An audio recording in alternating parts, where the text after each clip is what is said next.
Pemirsa, menghadapi pemilihan kepala daerah Ogan Komering Ulu tahun 2024 mendatang, KPUD Oku mendapatkan dana segar senilai 42 miliar rupiah lebih untuk keperluan penyelenggaraan pilkada.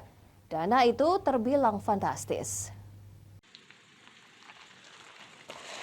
Komisi Pemilihan Umum Ogan Komering Ulu mendapatkan dana segar yang cukup fantastis menghadapi pemilihan kepala daerah tahun 2024 mendatang. Anggaran pilkada serentak tahun 2024 di Kabupaten Ogan Komering Ulu ditetapkan sebesar 42 miliar rupiah. Hal ini setelah disimbolkan dengan penandatanganan naskah perjanjian hibah daerah atau NPHD antara pihak KPU Oku dan pemerintah daerah.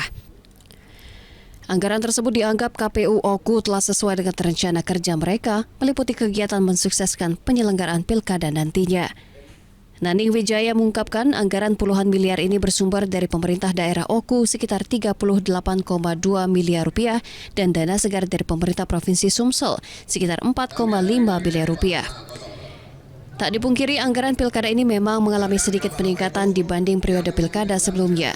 Antara lain indikator kenaikan karena naiknya honor KPPS se-Kabupaten Oku sekitar 1 juta rupiah untuk ketua dan 800.000 rupiah untuk anggota. Jumlahnya 38 miliar 240 juta, dibayar 2 kali, 40% di 2023, 60% dibayar di 2024. Dari total 30 miliar. Itu untuk kebutuhan apa saja? Itu kebutuhan operasional penyelenggaraan pilkada dan anggaran gaji barang ad hoc dan kegiatan sosialisasi pilkada 2024. Dana anggaran yang sudah disetujui ini, kata Naning, akan dipergunakan sebagaimana mestinya dan sesuai dengan petunjuk teknis yang ada. Masyarakat Oku sendiri berharap dengan telah sahnya dana tersebut, diharapkan KPU Oku bisa mensukseskan pilkada dengan baik tanpa ada kecurangan sehingga menghasilkan pemimpin yang berkualitas.